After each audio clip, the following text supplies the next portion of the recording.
Mesdames et messieurs, bonsoir. Soyez le bienvenu dans cette actualité régionale de l'ORTC, antenne de Mouili. Les deux rivières qui traversent Fomboni sont devenues les lieux favoris pour l'extraction des agrégats de la part de certaines sociétés et riverains. Sensibiliser les agents de santé communautaire sur l'épanouissement de l'enfant a fait l'objet d'un atelier de séjour à Fomboni. Telles sont les grandes lignes de cette édition. Bienvenue à toutes et à tous. Un atelier de séjour a débuté ce jeudi au courant de cette semaine à la salle multifonctionnelle de Fomboni. L'objectif principal est de sensibiliser et former les agents de santé communautaire sur le mécanisme de développement de la petite enfance. Halda Midi et Tchan Mohamed Delamine étaient sur place. Au courant de cette semaine, les agents de santé communautaire sont formés sur les techniques de développement de la petite enfance. Réaliser pleinement leur potentiel de développement et d'avoir accès aux services de base dans un environnement sain au cours des premières années de leur vie reste une priorité. Financé par le projet Compass à travers le ministère de la Santé, ce programme est une occasion unique de dynamiser et d'assurer l'épanouissement de l'enfant. Cette formation que nous appelons formation et recyclage en même temps, c'est de renforcer un peu les capacités des mères et pères leaders qui sont chargés de transmettre les messages par rapport au développement de la petite enfance et aussi par rapport à la santé des enfants.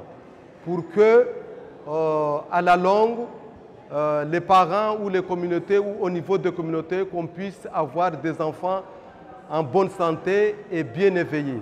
Rappelons que l'épanouissement de l'enfant est essentiel pour son bon développement physique et moral. Et pour ce faire, réduire le taux de la famine, assurer la sécurité alimentaire, promouvoir l'agriculture durable, permettre à tous de vivre en bonne santé, assurer à tous une éducation équitable, inclusive et de qualité sont par conséquent primordiales.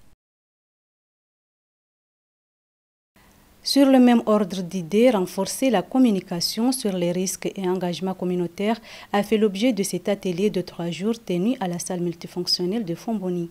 Une manière de permettre aux agents de santé d'être en mesure de procéder à la vaccination de routine contre le Covid-19. Staouya Zakaria et Tchan Mohamed Delani. Sensibiliser les agents de santé communautaire est le point focal et l'objectif de cet atelier. Financé par le projet SIDA, cette formation vise à faciliter l'échange des informations, de conseils et d'opinions entre la population et les agents de santé. Une manière de veiller à ce que toute personne à risque soit informée quant à la vaccination de routine prévue débuter dans quelques semaines, mais aussi dissiper les rumeurs et rassurer la communauté. La formation a eu lieu hier dans le but de renforcer la capacité des agents de santé communautaire sur la communication, risque et engagement communautaire pour la routinisation de la vaccin Covid-19 qui va être comme ici en tant que routine. On sait que les agents de santé communautaire sont là pour nous aider et nous appuyer les feedbacks et l'importance sur la surveillance à base communautaire, sur la CREC au niveau du DRS, parce que ce sont nos agents de la direction régionale de la santé. Rappelons que la meilleure pratique en matière de communication efficace des risques consiste à créer et maintenir la confiance, admettre les faits et communiquer, même dans l'incertitude, mais aussi impliquer et faire participer la communauté dans les différentes activités. Autre volet de ce journal, une délégation des affaires judiciaires séjourne actuellement ici à Mouili.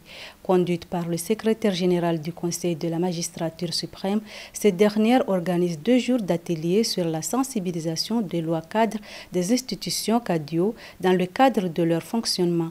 Mounibou Amir et Tchan Mohamed Delami.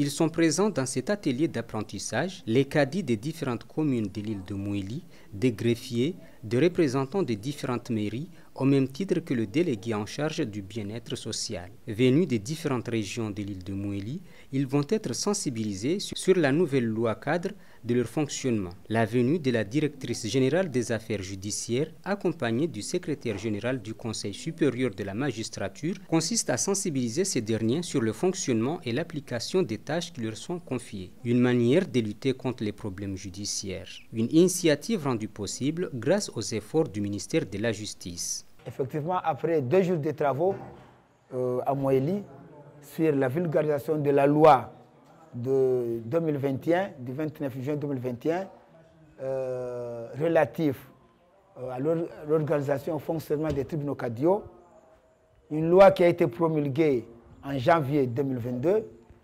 Nos travaux se sont achevés avec succès, parce que les participants, notamment les cadis et les greffiers, étaient à la hauteur de cet atelier. Ils ont posé des questions très pertinentes, qui ont eu les réponses nécessaires. Sensibiliser ces cadis et greffiers sur la nouvelle loi cadre est un atout majeur dans la mesure où ça va lutter contre les conflits maritaux, notariés et autres. Cela va également répondre aux attentes de la population dans les affaires CADIO. Clôturé d'un atelier de 2 jours axé sur la présentation des résultats de mise en place du mécanisme financier de gestion des déchets plastiques et canettes à Mouéli. C'était une occasion de réfléchir ensemble sur les procédures à adopter pour le bon fonctionnement du projet tout en protégeant la biodiversité. Soaranti Bouramadi et Tchan Mamedelame.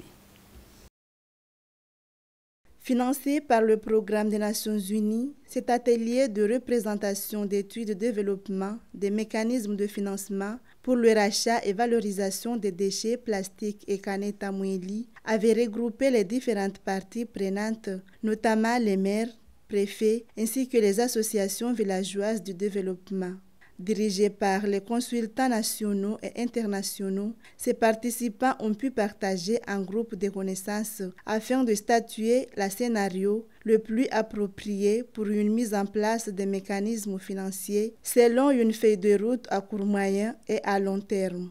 2 thèmes sont étudiés durant ces 2 jours, notamment le cadre de gouvernance et institutionnel du mécanisme financier de gestion des déchets plastiques et canettes, mais aussi gestion financière du mécanisme financier. Ce modèle économique va traiter le modèle de gestion des déchets plastiques et canettes à Mouéli, ainsi que le schéma de financement des dits déchets. Les plastiques et canettes, ce sont des déchets facilement valorisables, c'est-à-dire que quand on va les ramasser, on résout un problème d'environnement d'un côté, mais de l'autre côté, ça serait considéré comme des matières premières transformables en d'autres produits qui seront vendus. Et puis, deuxièmement, ça contribuera à l'amélioration des revenus de la population de Mouéli, puisque le projet lui-même va créer à peu près 105 emplois verts.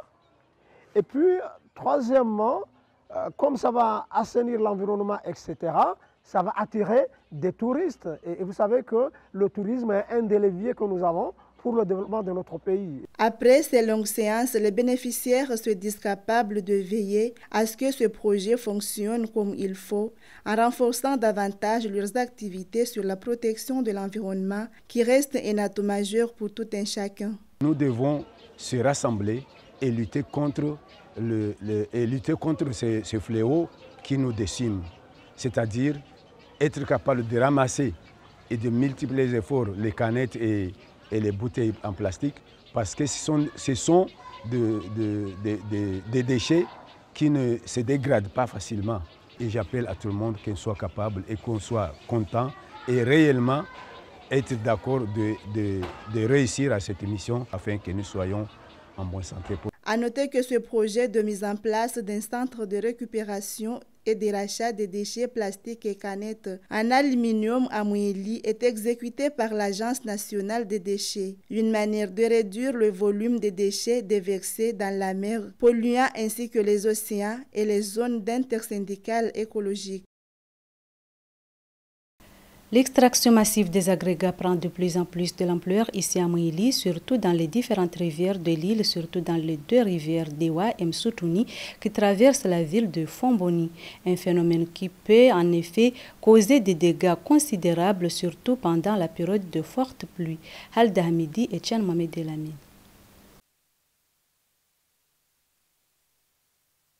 L'extraction d'agrégats dans les rivières peut engendrer plusieurs conséquences à court et à long terme. En effet, pendant la période pluvieuse, ce phénomène va non seulement entraîner une pollution des inondations et par conséquent causer des dégâts matériels considérables. Certains riverains et propriétaires fonciers dénoncent que plusieurs personnes, voire même entreprises privées, réalisent des extractions dans la rivière de façon illégale et abusive. Dans cette rivière de Msoutouni, à part l'état de gravion, sable qu'on constate, des camions font plus de 10 tours par jour pour le ramassage des agrégats.